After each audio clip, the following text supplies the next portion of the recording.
power infiltration into local law enforcement for a long time, not to even get into the white supremacist history of the carceral system and police system, more broadly speaking. So if you take all those things seriously, and even if you look at the recent example of Charlottesville, where the police were at best absent, you could say, when the conflict ensued, you can see that they can't be trusted when it comes to this kind of issue. Now, but the more interesting thing, I think, is the question of parliament. I think that's what gets less attention, because there's this assumption that parliamentary democracy is the antithesis of fascism.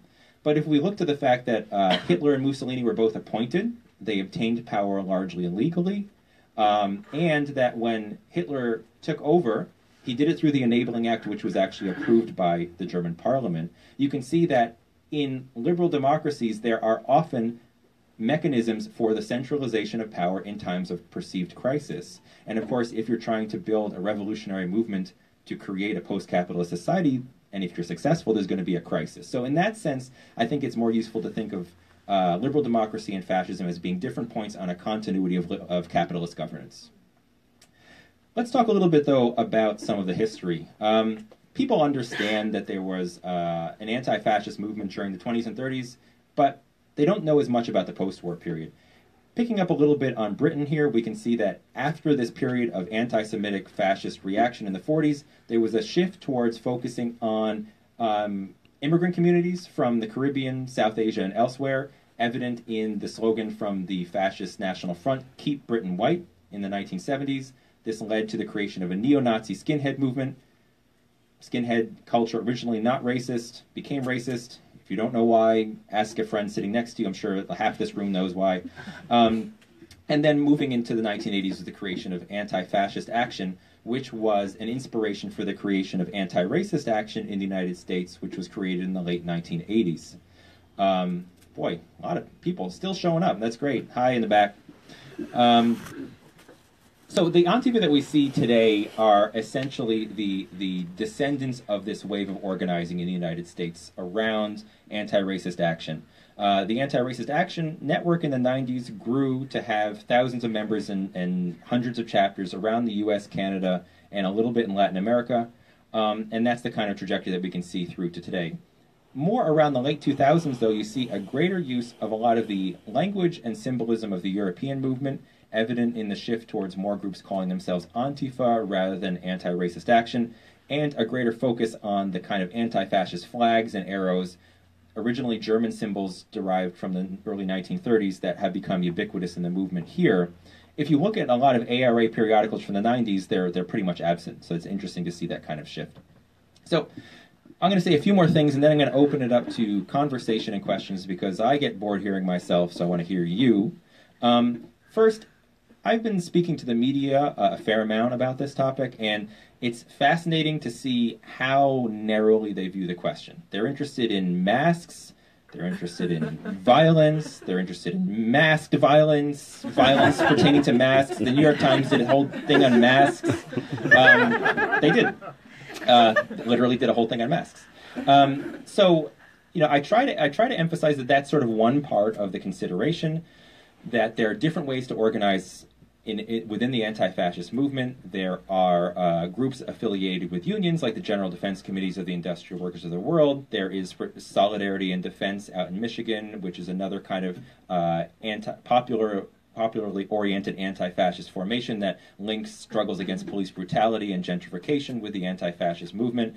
There's Redneck Revolt, which is essentially, we got one plug for Redneck Revolt in the back, which, among other things, is trying to organize among a demographic of society that's really been crapped upon by the liberal establishment, which is a lot of rural white working class people, and also to try to create a gun culture of the left. And then, of course, if you look at it more broadly, which we always ought to, then we can see that the self-described anti-fascist movement is one small facet of a larger anti-racist movement of direct action that grew out of Black Lives Matter, that you can see with different kinds of surge groups and campus organizations. For example, I met with some of the anti-fascist organizers of the Charlottesville counter-demonstration, and they explained how the organizing process that led up to that included the local Antifa, included the local Black Lives Matter, included the local surge, included student groups from the University of Virginia, anarchist people of color groups, and others. in a way that is really kind of an interesting example of creating community agreements, deciding what kinds of tactics and forms of resistance they were going to collectively engage in. And so in that sense, it doesn't make any sense to only talk about one facet of that. There are influences going in multiple directions, and a lot of people who are showing up to confront the far right don't necessarily identify only or even with even one of these kinds of tendencies, right? And that points to the need for anti-fascist or anti-racist work to not just be a specialty activity. This kind of perspective was brought home to me in comments made by an anti-fascist from Madrid named Daniel. He told me all about the really interesting organizing that anti-fascists in Spain and similar things have been going on in France have done to create anti-fascist neighborhood assemblies. In the context of Madrid, that organizing really grew out of the 15M or the 15M movement, which was a precedent to our Occupy. And so when the fascist Hogar Social started to try and organize in local communities, some of these 15M assemblies became anti-fascist neighborhood assemblies. The Hogar Social is interesting because it's a little bit like the Casa Pound in Italy or the Golden Dawn in Greece. They try to give out free food only to ethnic Spaniards. They try to organize eviction defense only to protect people who are being evicted who are ethnic Spaniards. They even did a park cleanup in an area they were trying to organize in. And so anti-fascist militants who have their own affinity groups started organizing these assemblies to work with unionists, community organizers, and concerned citizens to create a force to push these people out. That initiative in a neighborhood called Carabanchel in Madrid led to the creation of a citywide network of assemblies called Madrid for All, and they organized this large march of thousands with the anti-fascist flags logo, with one flag pink and one purple to emphasize feminism and queer liberation, to push back against the tendency sometimes of this politics to become excessively macho. So I think that's a really interesting example of how anti-fascist militants can also work in broader formations, how this can be an everyday activity. And Daniel brought this home to me by emphasizing that from his perspective, there are two faces of anti-fascism, and we must never forget either one, he said. The first face is that which aims to shut down the far right, prevent them from having demonstrations, prevent them from disseminating their messages, making their hateful perspectives seem everyday and common sense, present themselves as respectable, normal, family-friendly. In short, stop them. The second one is that which aims to inoculate society against the appeals of fascism, to make it so that when there's an economic downturn, people don't blame immigrants, they organize with their coworkers and their neighbors, and make it so that there is no space for arguments about white supremacy to take hold.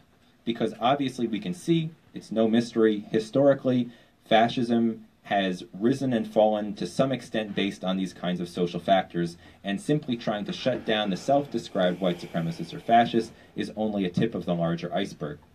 And when you think about that second part, and you think about even in some cases the Trump administration or the growth of popular far-right parties like the Front National in France, the AfD in Germany, you can see that you need a wider range of tactics to organize against these folks. If you look at chapter 3 in my book, the focus of the chapter is the efforts of European anti-fascists to rethink their strategies and tactics in response to these popular parties, right? If you're organizing against neo-Nazi skinheads, that's a different proposition than a party with representatives in parliament.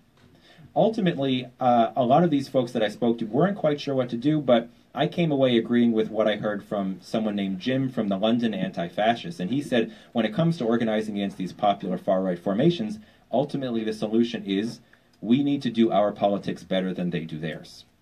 By which he means, of course, that if people are hurting, they're going to look for solutions, and if you can't provide solutions, someone else will at least pretend to.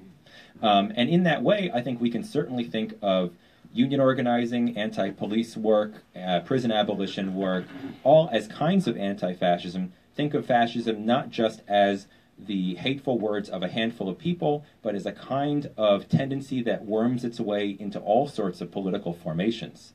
One of the most explicit articulations of that I heard came from an anti-fascist group in Bordeaux called Pavé Brûlant, or Burning Pavement. They do work against the explicit far right. When I was there, they were organizing against an identitarian group that was organizing anti-halal events under the guise of being pro-animal rights. which is disgusting and is a really frustrating tendency. Also, some far-right groups have done that against kosher under the same kind of argumentation. So they were organizing against that, but they also were very clear to explain that from their perspective, every political party in France was to some extent fascist. Right? So from their perspective, they saw fascism not just as one specific thing, but as a tendency. And certainly given the Islamophobia in French society, that's worth keeping in mind.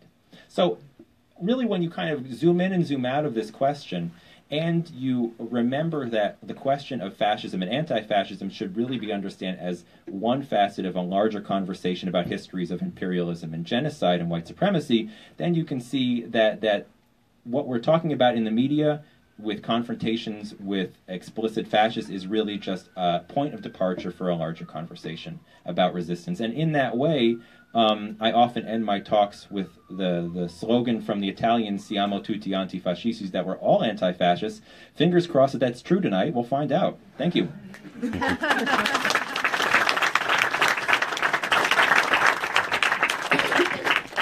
So, that was a history presentation. It didn't do a lot of present U.S. current events, but freedom of speech, violence, nonviolence strategies, all that's on to bring up. I'd be happy to jump right into that or something else. So any comments, questions, queries, inquiries that you'd like to bring up, I'd be happy to get to.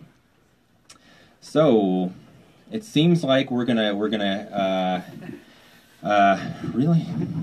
Somebody's got to have a question. There was a hand in the back. Okay, all right. Well, we're going to go right over here in the white. Yes. So up until about a year ago, I worked for an insurance agency that, worked pretty closely with union members on East Coast Massachusetts. And Massachusetts is a pretty big union state compared to the rest of the nation. But, I go to about 5 sales calls a day, and it seems like 4 out of the 5, the conversation would somehow devolve into, I know you think I'm crazy, but Trump has the right idea. I was pulling my hair out by the end of it. But I found that a lot of union members in this state, maybe it's an aberration, actually were more sympathetic to alt-right arguments. Is that, the union isn't what it used to be 20 years ago? Or? There's a lot to be said there, right? And that is an important fact to recognize and not ignore. And not just simply assume that people who have that perspective are ignorant or uneducated, because that's not necessarily the case. I mean, the fact of the matter is, first, I think any kind of left practice needs to always start with self-reflection and self-blame, right? By which I mean, to the degree that the Democratic Party is the left, which I wouldn't concede, but, certainly the Democrats have thrown their lot in with neoliberalism. When we talk about jobs being taken overseas, deindustrialization, the loss of that kind of working class identity has been destroyed in part by stuff that the Democrats have done. That has created space for Trump to be able to say, I'm going to bring jobs back, I'm going to push back against all these things, which he had never had any intention of doing, but, it sounds good. So in that way, there was a vacuum created in centrist politics that working class movements didn't fill. Obviously for many years, the American working class has been under attack. A lot of unions don't actually really prioritize organizing. A lot of them are really just, sitting on their laurels, right? Unfortunately. And we need to do better to push them to do better. So that's a microcosm of the larger conversation of if we actually had a society and an economy that met people's needs, the promises of doing these kinds of things wouldn't even be promises because we'd have them. So that is an indictment of the Democratic Party. It's an indictment of efforts at creating a working class movement, and clearly means that we need to do better. And of course, also there's other questions of why people support the alt-right or Trump having to do with deep histories of white supremacy. I mean, I don't know who you were talking to, but obviously for some white people that is part of it. But there are plenty of non-white people who supported Trump, right? So that's not the whole story, but that's part of it. It was always an emotional argument. So, I mean, like you talk about inoculation of the population, which is really what most interests me. What can I do to help that? And I guess just, help organize, form stronger communities and build like a closer sense of that. Sure. I mean, it was just like, they were lashing out and they went to like the one thing that would just like blow it all to pieces.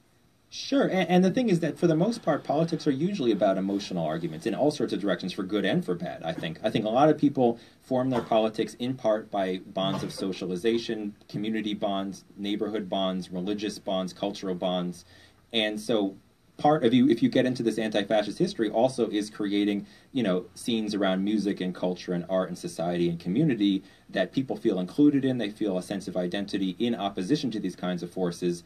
And part of what, happens in this neoliberal era in the American culture is a lot of these neighborhood bonds get broken apart with, gentrification and other kinds of forces. Communities get destroyed. People feel atomized. They feel like their only kinds of bonds, in some cases, are to these sort of imagined elements of their alleged past, that when America was once great, which is tied, of course, into all of these kind of patriarchal, racist notions of who is supposed to be America. And so in that absence, those kinds of things can fill the void. So what to do about it is a huge question, and I don't pretend to have most of the answers or barely any, but certainly understanding all of that, I think, is a good first step.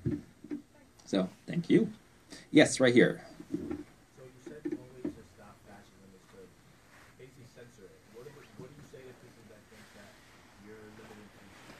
Okay, free speech question, great.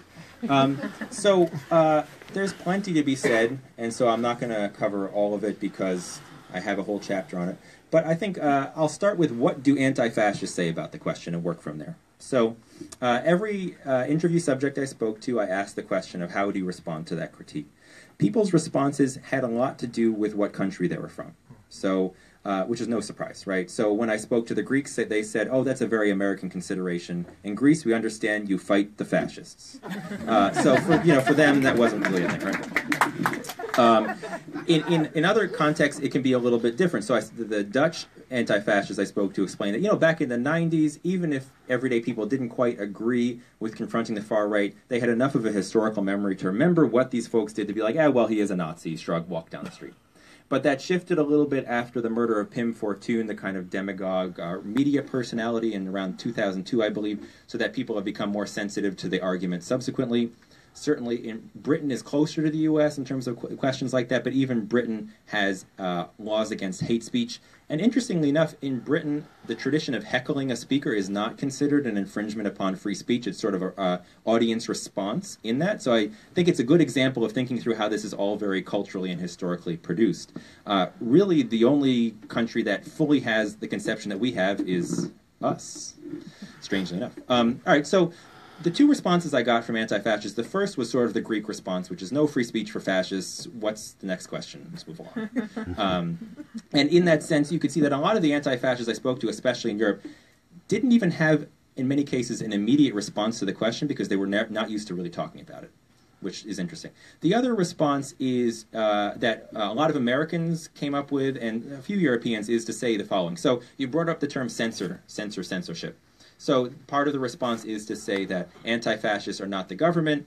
Constitutional protections of speech have to do with what the government does to people. We're not calling upon the government to pass any laws, to pass any legislation. And in that sense, the question of censorship is outside of what anti-fascists do, which is less focused on speech per se than in response to organizing. So if you have a neighbor down the street who's saying awful things, you might try to have a word with him, but it's not the same form as if he is trying to organize a dozen of his neighbors to create a Nazi group.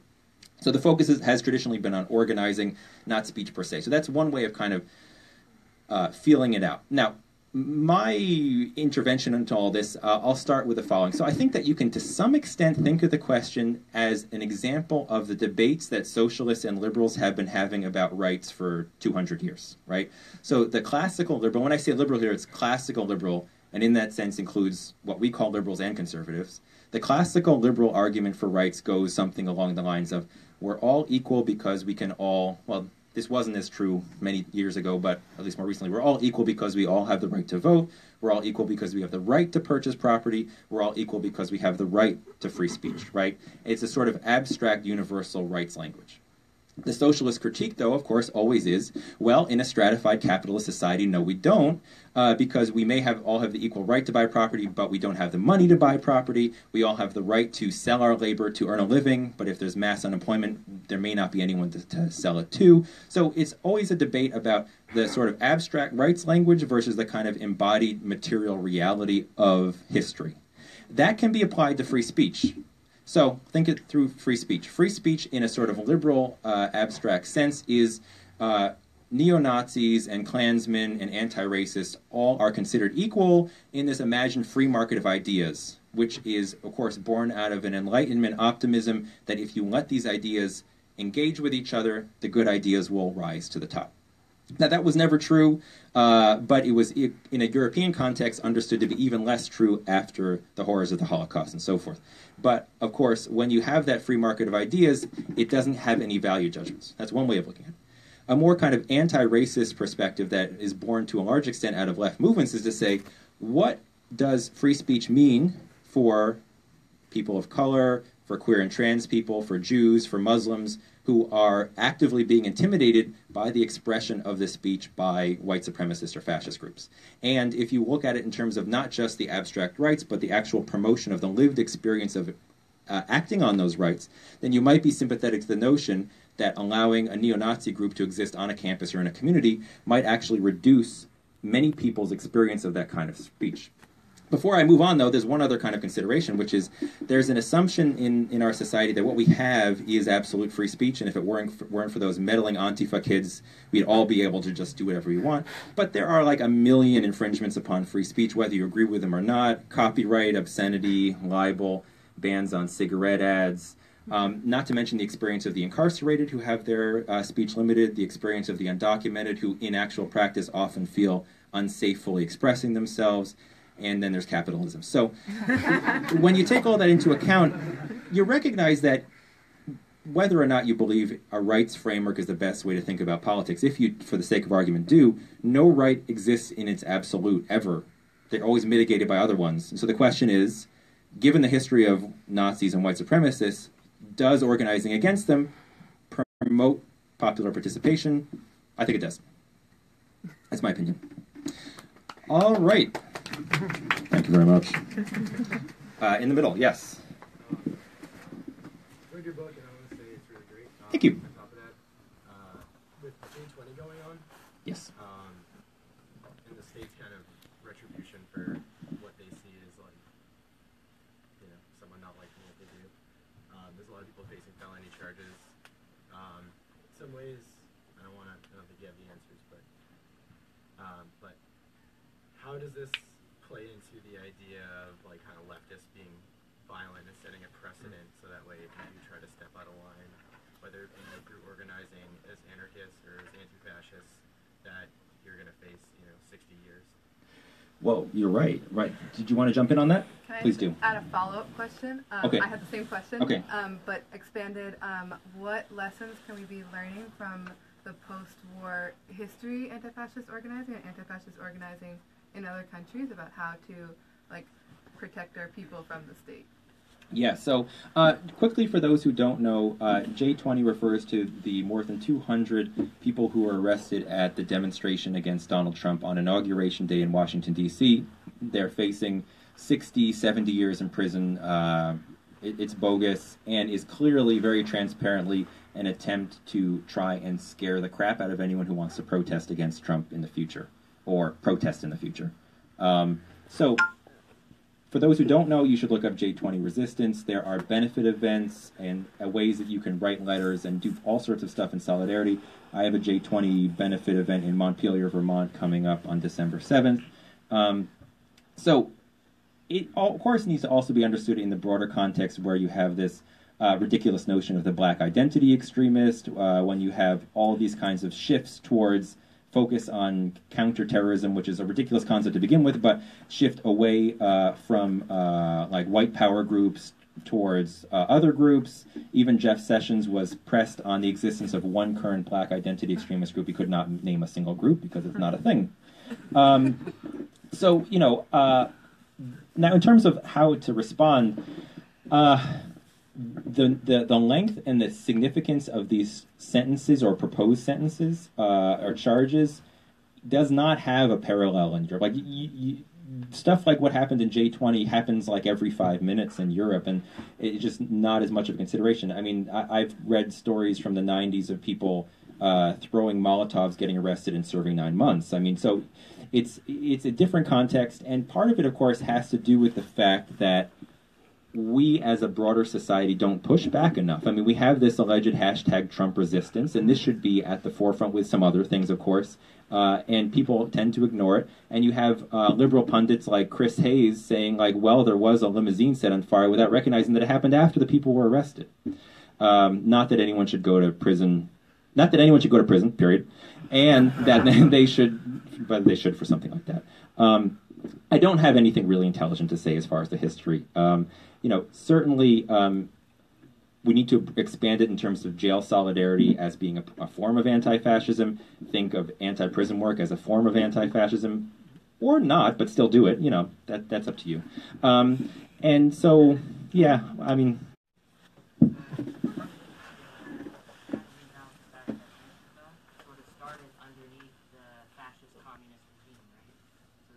What's a fascist communist regime? Do you want me to answer the question, is fascism communism? Is that the question? Or? Well, I'm just wondering, is fascist communism that killed 150 million people worse than fascist communism that killed 60 million? Okay, great. So we have a couple of questions. I'm going to try and aggregate this in the most intelligent and thoughtful way possible, which is fascism the same as communism? 1, what do I think of Stalinism? 2, and did I leave out the fact that this all started with a lot of Stalinists to begin with? 3. Number 3, if you read the book, there's just like tons of communists in the book.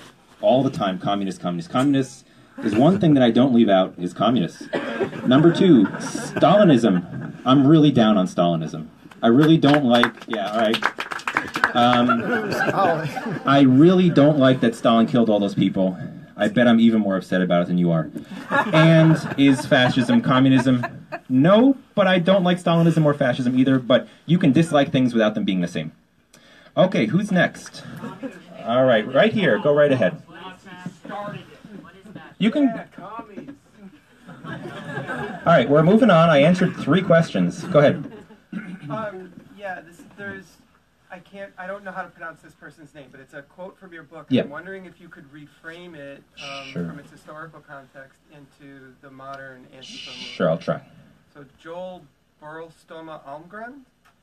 Oh, yes, that was a Swedish, I'll give the context before you continue, if that's all right. A Swedish anti-fascist who was at, I believe it was an immigrant rights demonstration about 5 years ago when some fascists showed up with knives and broken bottles to attack the demonstration, and he defended the demonstration with a knife and was imprisoned for a few years. Subsequently, he's out now. Yes? So a couple of quotes. Anti-fascism in Sweden is a bit stuck. Violent tactics do not work on everything. Violence is still a tool, but should only be used when needed. We needed to restructure and think of new ways to confront them. So in the age of Pepe... Yeah, right. So that's one of a number of quotes that I include in Chapter 3 of militant anti-fascists in Europe rethinking how to organize when it's not just explicit small fascist groups, but when it's popular parties. And Sweden has a party like that. Many European countries do. And so there's a lot of really thoughtful engagement with how to adjust to that, and that's one example. Here's a person who took what he considered to be a necessary step to act in self-defense to protect himself and others from this threat, but also recognizes that this isn't a panacea. No specific tactic or strategy works in every circumstance. And so certainly anti-fascism can't just be about confrontation, but it never has been. And so that's a popular misunderstanding. Even today, the majority of what anti-fascists do does not entail confrontation. It entails research. I mean, I really feel sorry for these people that I interviewed because they spent hours and hours reading just like the grossest stuff on message boards, figuring out who these groups are, who their members are, where their leaders live and work, in order to try and dox them, pressure their employers to fire them, pressure their schools to kick them out. You can see even recently there was that terrible article in the New York Times about that, Seinfeld-loving Nazi from Ohio. After that article came out, he got fired. The restaurant that he worked at, yep, a little applause for that. He got fired. The restaurant where he worked was horrified. They're like, we accept everyone, please, everyone come to our restaurant. That in combination with doing educational events. Back in the 90s, Anti-Racist Action did reproductive rights defense work. They went into high schools and spoke to high school students. They toured with punk bands to try and create kind of an anti-racist youth culture, et cetera, et cetera. So that's always been true, but certainly in this context is especially true. And there is no one size fits all, one solution for anything in politics ever. And so that's the big lesson. Now, what does that mean? It means, I think, never getting too wedded to any one strategy or perspective, always being very contextual and looking at what are you trying to accomplish, what's your context, what kind of basis of support are you trying to gather. So the answer is context, really, in everything, always. That is the historian in me. So, yeah. Yes? Sarah, I got here late. I was No at sweat. Another meeting. I wonder, and maybe you've already spoken to this. Sure. About people who are invited to be speakers on campuses. Yeah. When do you think it makes sense? And I personally was involved in just the disruption of a representative of the Saigon government back in 1969. And he was not allowed to complete his speech. So I've had some experience in this realm. Yeah. But I think there's a question of when is it legitimate to disrupt someone and when is it not? Of course. And I add a specific example, Charles Murray. Sure. Now, Charles Murray, his research is flawed. You know, I mean, you could just break it apart pretty easily. Is there a but coming here? But yeah, he was invited to speak several years ago at Harvard, or an and. He was invited to speak, and it was a smattering of a small crowd of people. I went and sat and listened, and my main and the same experience with David Horowitz. I was bored to tears, and I raised an objection, and he responded, and that was it. Yeah. But I think there are people now who would argue that someone like that should not be allowed to speak, or that it would be justified to disrupt them or to disallow them. And so what's your take on that? Yeah, well, kind of thing? Well, I'm going to make a general comment, then a specific comment. First is, this question can be applied to direct action politics in general, I think, right? So during Occupy Wall Street, I was part of the press working group in New York. Journalists would often ask, what gives you all the right to occupy this park when other people maybe want to use this park? When we march down the street and block traffic, what gives you the right to block this traffic when motorists want to drive down the street? And so to some extent, any kind of politics that's outside of the realms of legality has this question built into who decides, does sovereignty exclusively rest with officialdom, or is there such thing as a popular sovereignty? How does this get adjudicated, right? And that's always been an issue, it'll always be an issue. And these kinds of processes are never clear-cut and clean. There's always debates over what to do, when to do, how to do it. And so we can never expect that any kind of direct action politics is always going to be 100% obvious when it's happening. In retrospect, it'll retrospectively be portrayed in a misleading way as being all very clear, but it never is. Okay, so let's apply it to that, right? If we think about Charles Murray, the question is, that, as you phrase it, is in part like how many people would show up. Well, if you read, once again, going to the article about the Seinfeld-loving Nazi from Ohio, he lists among the influences that got him into Nazism the very same Charles Murray.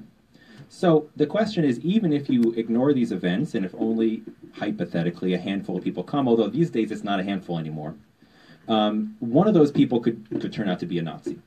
And I think part of how people become Nazis, or at least stay Nazis or far right, is to some extent because they have an opportunity. They come into contact with this stuff.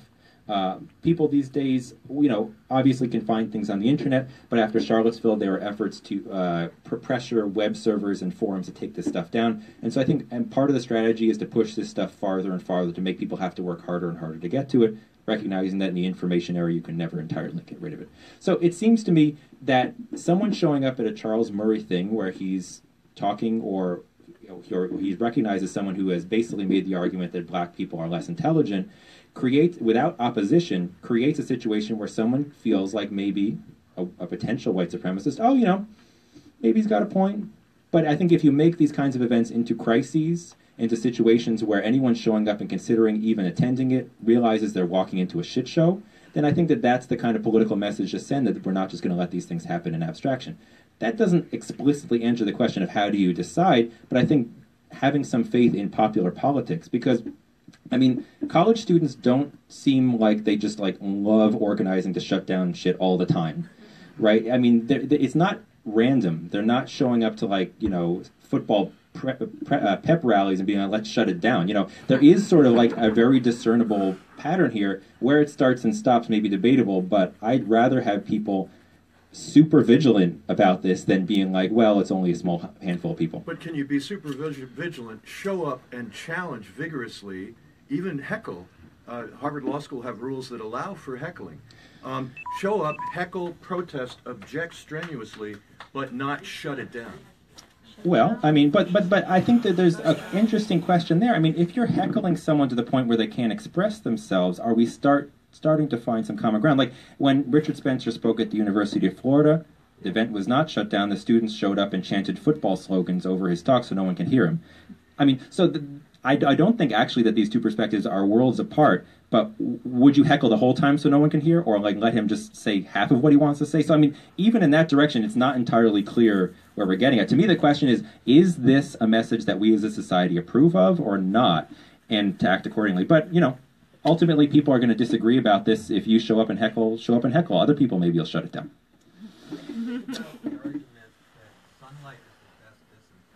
Sunlight is the best disinfectant. Okay, well, so for those who don't follow the metaphor, the argument is that knowledge or space for these groups and politics to exist is the best way to combat them. So I've gotten that in a few situations, and anyone who wants to know about the far right, I could recommend a half dozen book titles off the top of my head written within the last 9 months where you would know quite a bit. I could recommend a half dozen websites where anti-racist and anti-fascist researchers keep up to the day as to what these groups are doing, and you can find out there. So people who genuinely want to know about these politics, there's just a wealth of information out there. The question is, what kinds of information serve the anti-racist purposes? What kinds of information allow the far right to express themselves on their own terms and to build power? That's the distinction. So I think curated sunlight is great. Uncurated sunlight lets things grow. Let's go all the way in the back. Yes, you, the one who turned around. Yes. Dr. Bray, do you have an opinion on the efficacy of doxing as a tactic, and do you have any historical examples as, you know, where it worked in history for prior anti-fascist movements and how well it did or didn't? Sure. Well, so once again, for those who don't know, doxing is essentially taking someone's private information and making it public in order to make their lives more difficult in one way or another. It can be used by anyone against anyone else. It's effective largely to the degree to which people are upset about this information. So doxing a Nazi relies on people not liking Nazis, because if people love Nazis and you said, hey, this guy's a Nazi, everyone will shrug and move on. So in that, it's an interesting example of how actually militant anti-fascist tactics dovetail with a popular approach. I mean, doxing wasn't, I don't think, really a thing prior to World War II, especially considering fascists and Nazis didn't hide that fact, really. It's more of a post-war thing, I believe. It's certainly accelerated in terms of its availability and potency after the kind of internet wave. But I spoke to some anti-fascists who were active in Atlanta in the 1980s about how they would try to figure out who the far right were by looking at like voting records and doing more kind of actual paper investigation. And the kind of interesting thing is one of them told me a story about how they doxed this member of the far right who, because he was doxed, was considered to be some sort of a rat by other Nazis, and the Nazis were looking to kill him. And since he was under attack, he actually turned to the anti-fascists and said, you know, I want to get out of this, I want to change. And they helped to hide him in a nearby house and work him through a process of kind of rehabilitation, which ended up successfully. In the 90s, there are NGOs, I believe, that do that in the U.S. today as well, so that it's not just a question of making it undesirable and difficult to be a Nazi, it's also a question of what do you do with someone when that kind of stuff has reached its ideal outcome. I think doxing is super important, and I think it's super effective. You can see all sorts of instances over the last 9 months of it working. The example with Atlanta is another one, but it also can work in the other direction. I spoke with an anti-fascist from Copenhagen who made the unusual decision of making his identity public, because a lot of times anti-fascists try to hide their identity, and he was assaulted like 4 or 5 times within the first 9 months after making himself public. So the question is, you know, as a society, how do we respond to fascism? How do we respond to anti-racism and anti-fascism? I mean, even in my case, I was denounced by the president of Dartmouth College, my employer, after I appeared on a television show to talk about this. And shortly thereafter, and that incited a lot of death threats. So in a certain sense has a bit of a parallel. And what happened shortly thereafter was more than 120 professors signed a letter of solidarity, which is essentially a variation of workers' solidarity. So if we have workplaces where when an anti-fascist is outed, their comrades say, we're going to stand with you as workers and not let the boss mess with you, then that's, you know, an important way of thinking through an anti-doxing organizing response. But, you know, I mean, people complain all the time about anything that smacks of quote-unquote violence, but here's a very clear example where you can just Google and search. I mean, I'm revealing how little I know about computers that I said Google. But, you know, you get the idea. You can look up the information, let popular pressure do the work for you. Let's go in the middle. Yes, go right ahead. You mentioned sort of in passing about gun ownership on the left. Yes. I was just wondering if you could share some thoughts on it. It seems like people on the left are very afraid of gun ownership. Mm-hmm. I think part of it is because the institution as a whole is controlled by police and the NRA. Mm-hmm. So I was just wondering if you could share some thoughts, because it seems like the rise of violent attacks on marginalized people is that it's not a bad idea. And I was just wondering if you could share something. Sure, yeah. So this is, for the most part, in terms of the regions that I've studied, more of an American consideration than in many other countries. Though in countries like in Russia or Greece, the question of guns is a little more relevant. I've heard opinions on both sides within anti-fascist circles.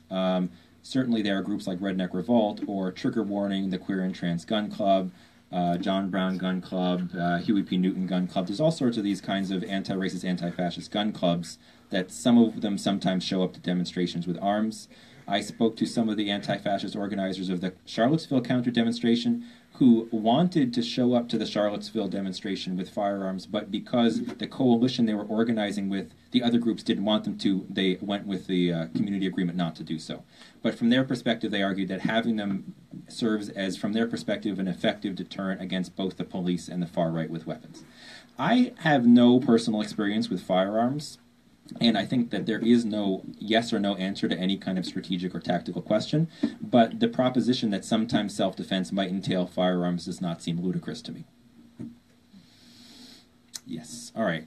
Let's go. Let's take two at a time. So I'm going to take you and then right there, and yeah, go ahead. You mentioned the machismo and anti-fascist movements. I was wondering if maybe you could paint a picture historically and then contemporarily. Super. And then let's take the second one, and then I'll do both. Yes, go right ahead. I was just wondering, during the Obama and the more traditional liberal administration, there's been a transference of unbelievable transference of wealth to the top. And I'm just wondering if, like a matador, Trump being so like a red cape that you would go to, when in fact the problem is not him who's making himself a big target, but the system, which is just sort of waving that there so that that takes all the energy, and the system itself is benefits from that. Understood. Let's start over here. So, question of machismo. Certainly, if you look at what anti-fascism meant before World War II, from our perspective, it was what many might call class reductionist. I mean, the arguments against fascism had a lot to do with questions of capitalism. That's not 100% true, but compared to how anti-fascists and anti-racists frame their critiques of the alt-right today, it's certainly a rather stark contrast. So I'm going to focus more on post-war questions. I spoke to one British anti-fascist who was involved in anti-fascist action in Leeds from the 80s through to the early 2000s, and he said that the typical gender division of labor in like the early 90s was the women in the group would do the research to figure out where the far right was, while the men would hang out drinking in the pub until it was time to confront them. That's how he described it, right? And so I'm sure that that was probably not that exceptional, right? You can see that in Germany in the early 90s, there was the creation of feminist Antifa groups, Fantifa groups, and so certainly if there was a need to create them, they were certainly responding to something. That's obvious, right? Beyond that, it seems to be an issue. So first of all, I only know what people tell me, right? And anyone who's ever been part of any organization or group knows that people in a group can make all sorts of statements about this or anything else, and the reality internally can be completely different. So that's a caveat, right? But the people that I spoke to said that to some extent, the degree to which it was addressed in any given anti-fascist movement was largely proportional to whether or not it was addressed in the left of wherever they were from. So in like Swedish groups, for example, I spoke to some who said that there were a lot of women in important places in the movement by the late 90s, and they had gender-based discussion groups that talk about patriarchal behavior in their organizing. That I talked to an Italian who said that they still really haven't gotten a good grasp on it, and from his perspective. So, you know, it depends. Beyond that, I think that you can see an improve. Like, basically what most people said was, yes, it's an issue, but we're working on it, which doesn't really say anything, right? But for the most part, turning to the United States, for example, and the people that I've spoken to that are active now have emphasized trying to see opposition to the alt-right in a holistic way. Some of the groups I spoke to, Rose City, Antifa in Portland, for example, the members of that group that I spoke to explained that there is a lot of important participation from people of all different genders and races. So I don't know per se. There is certainly an increased attention to it, but it's not as if I know enough to really say definitively. It's, of course, not a kind of a problem that has been solved really in general, right? So there's no surprise it would be also a problem in these kinds of circles. So, yeah. If anyone who hasn't gotten a question and wants to get a question in, let's go in the leather jacket. This is two supposed to be really good questions. One is, why do you think people are so eager to bend over backwards to insist that this is not fascist and clearly has many fascist tendencies? Mm-hmm. The second part, why do you feel people are so easily suckered if someone, say, a quote-unquote alt-right group has a couple of token people, say a person of color or a queer person, a punk person, or say a third position international bolster group Yeah. that has, you know, ethno-national ethnicities working together for common cause, and it's thinking, oh, they can't be Nazis. Look at that. There's Latino guys. Right. Yeah. And what's it do with Right. Well, I mean, part of it has to do with misconceptions that people have about a lot of stuff, right? So, identity politics. People assume that, you know, for example, white supremacy can only be promoted by someone who's white, but all systems of domination rely on people in positions of domination to support them. You know, there are sexist women. You know, I mean, so the notion that you can't be essentially a white supremacist when you're non-white is not true. It's an understanding of identity politics based exclusively in seeing who someone is and whether that lines up, rather than seeing systems. You know, so if you understand white supremacy as the prison system, as the police system, then you can see that it's about supporting institutions and structures.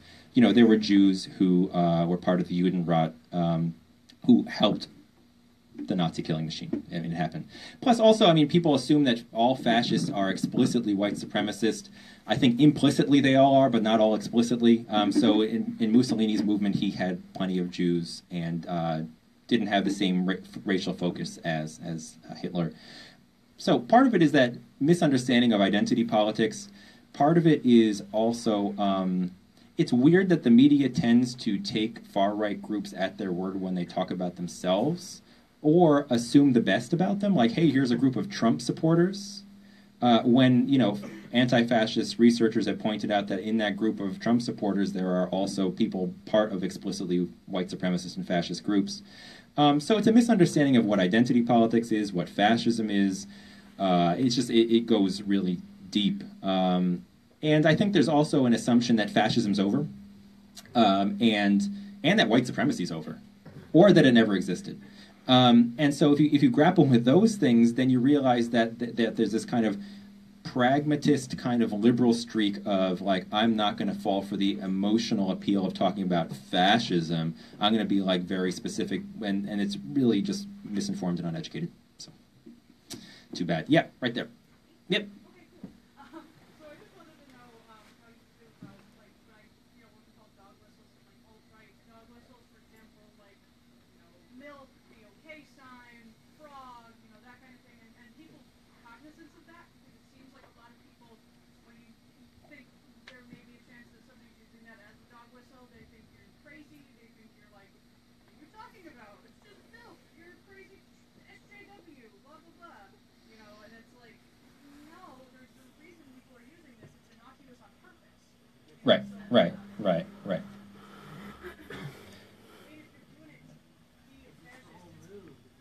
Are you getting upset about her characterization?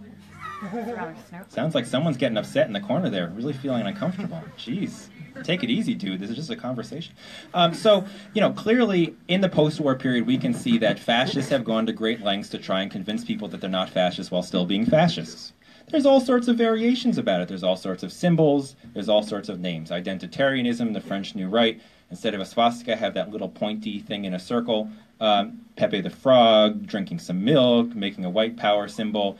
And, of course, even back in the day, the sort of role of... well, I'm not sure where I was going with that, so I'm going to just cross that line out. But here, certainly, figures like Milo Yiannopoulos and others present themselves as provocateurs, nothing serious to see here. And, of course, that's a very convenient veil, especially in a kind of millennial culture where people are encouraged not to care about things, not to take things too seriously, to think that, jokes about gas chambers are hilarious.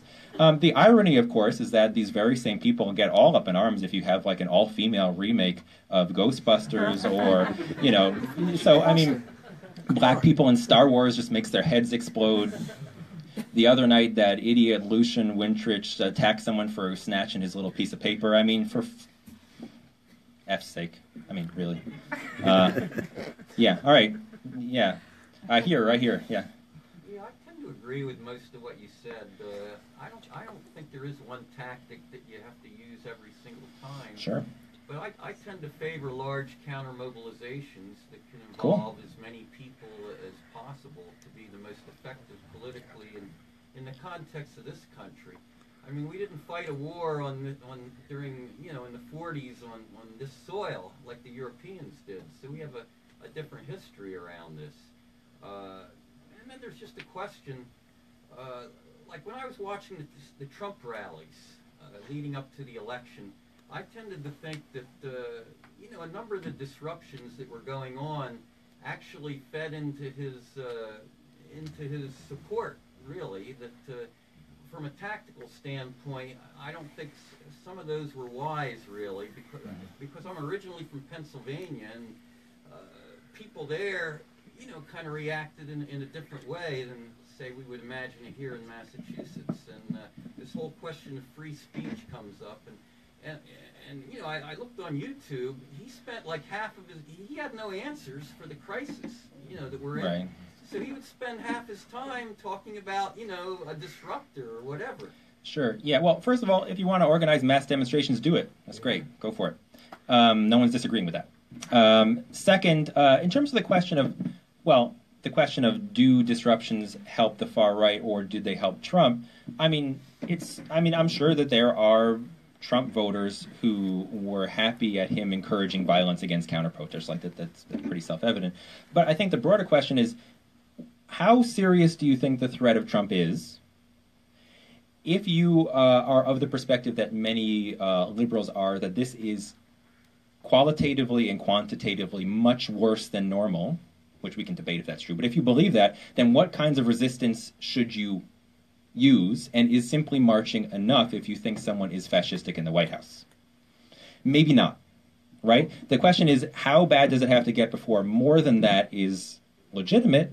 Everyone will make up their own mind about that, but I think that in the context of the alt-right and Trump, it's not crazy to think that we need to do more than simply march. And so the question is, when we do that, how will that influence the response of the far right? Certainly, it'll feed into, to some extent, the far right sense of, oh, we're the ones who are upstanding and law-abiding. But that was also the kind of dynamic that happened back in the day in response to fascism. So that's just, I think, inherent in the question of escalating tactics, is that you're always going to feed into and bump into that popular response as to what is legitimate and law-abiding. But if you never cross the threshold of legality, you essentially are limiting yourself to allowing what happens to happen.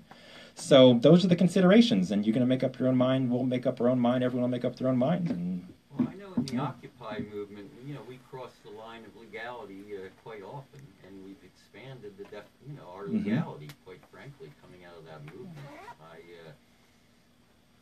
So that was a good thing. We should push the edge, I think. And, that's what I'm saying. Yeah, for sure. But right the on. Audience and the audience. We're going to move along. You had your show before. Yeah, in the middle with the hat. Yeah.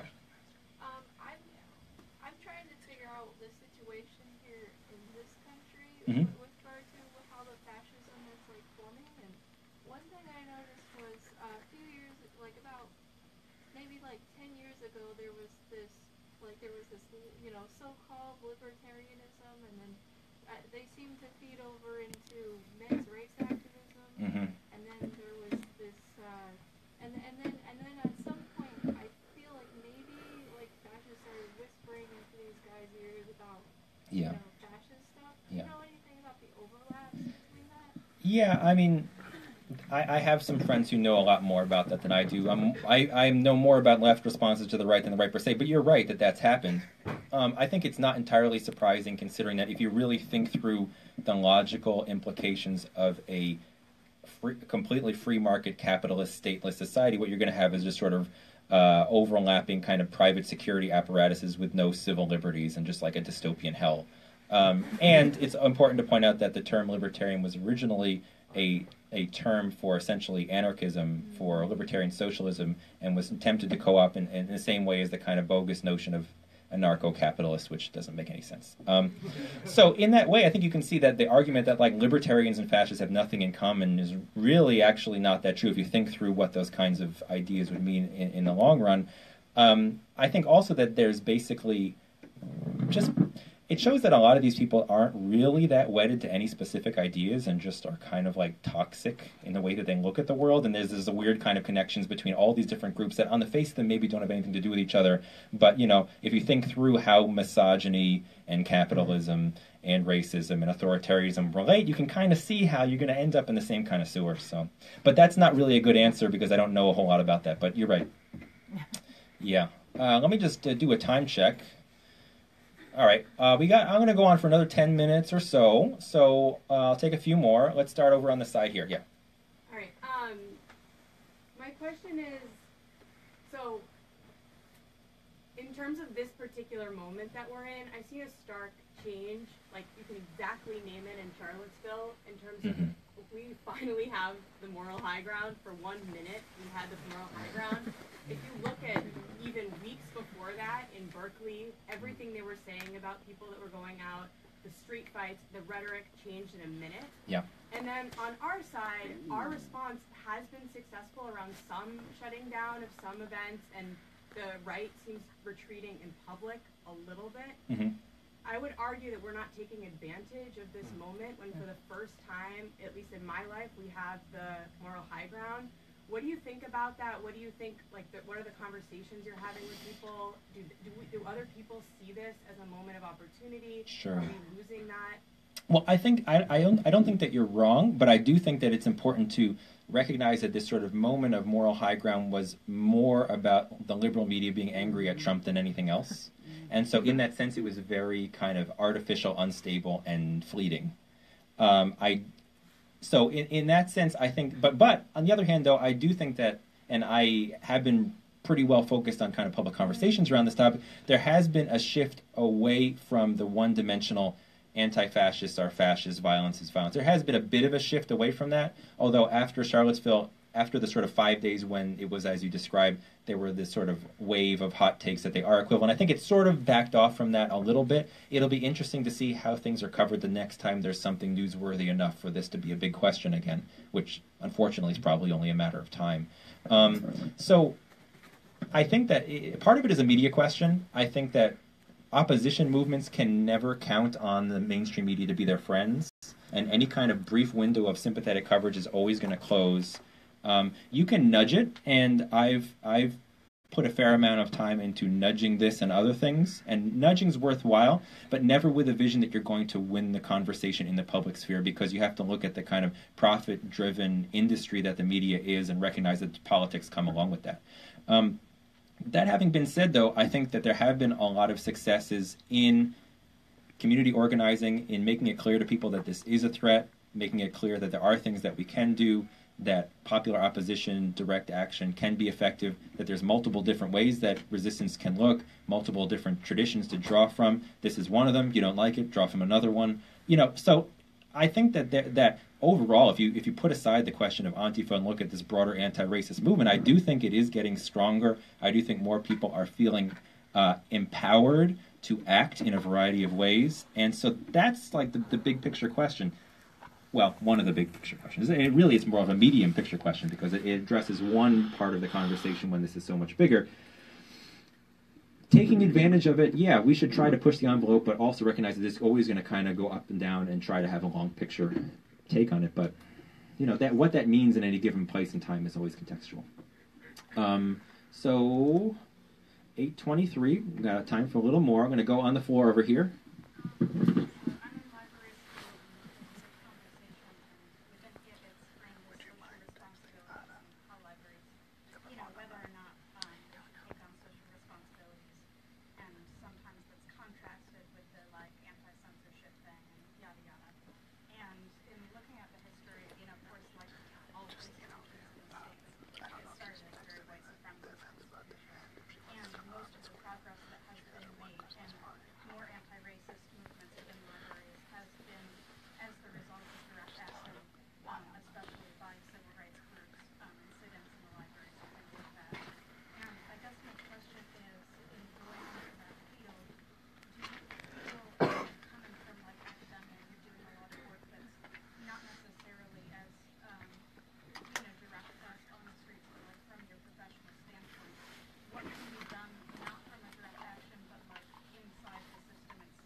Yeah, well, I agree, and I think that's important. Mark, could you paraphrase? Yeah, paraphrase the question. Yeah. So, in the context of libraries, specifically university libraries, right? But I guess libraries in general, right? What can be done from a kind of everyday perspective to promote an anti-racist or a social justice perspective in terms of essentially curating what kinds of texts are there? I mean, the first thing, which comes to no surprise, is not all books can fit in any library. Right, so that doesn't, you know, simply because you do not include a book does not mean that the book does not exist and that some people can't find it elsewhere, et cetera, et cetera. So that seems like a good starting point that relates sort of to some extent to the distinction between platforms and speech, if you want to go there.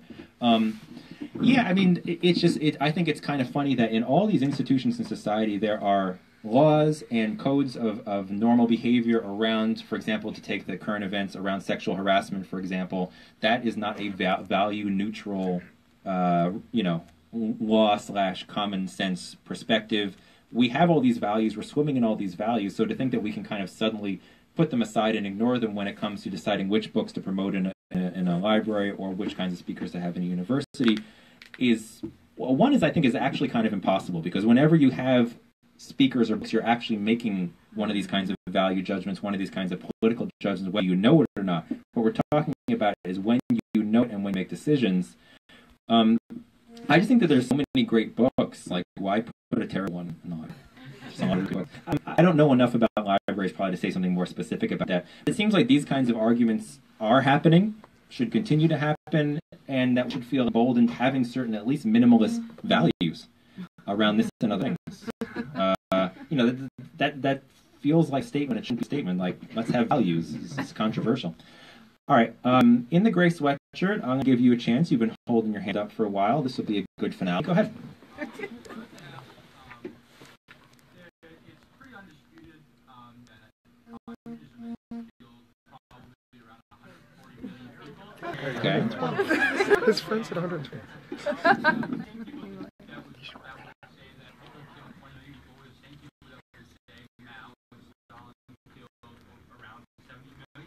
Okay, yeah, really not a fan of them. Go ahead.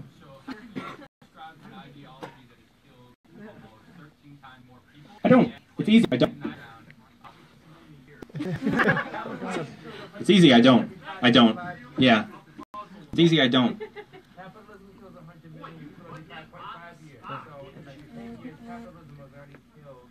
Yeah, capitalism's pretty bad. So yeah, the answer is I don't. It's easy. All right, so I think we have a couple more minutes. So yeah, all right, let's wash our mouths a little bit. Let's go in the blue sweatshirt right here. So I'm very interested. No, right behind you. Yeah. Sorry, you're wearing blue too. I understand why you got confused, but I'm going to go behind you. So partially, isn't this like? I mean, I think this is kind of an example, right? Because like, my man in the back gets like, real shook when you sort of even just sort of engage in the conversation. Mm-hmm. So partly we are sort of by our anti-fascism being in the marketplace of ideas, right? Like, when I was on Boston Common and their little whack-ass rally is happening, it's like, by overwhelmingly organizing against them, right, our politics are better, right? And doper and more compelling, Yeah. right? Yeah. So isn't this partially like a question of just out organizing? Yeah, well, that's what I was And all saying. anti-fascists. Right, yeah, well, that round of applause for that, organizing the far right. That's what I was saying that Jim from the London Anti-Fascists emphasized. He says that you can talk about, like, stopping them in the immediate, but you also just need to make a better movement. Right. This goes back to, of course, the question of what to do with, we were talking about in unions, when union workers are sympathetic, create cultures of resistance that include the arts, society, have fun, have music, make it not fun to be a white supremacist. That's there's many facets to it, and that's part of it because people want to be part of something, they want to be included, and if you make them feel like outcasts, they don't like that. So let's make them feel like outcasts. So I'm going to leave it at that. Thanks. Woo!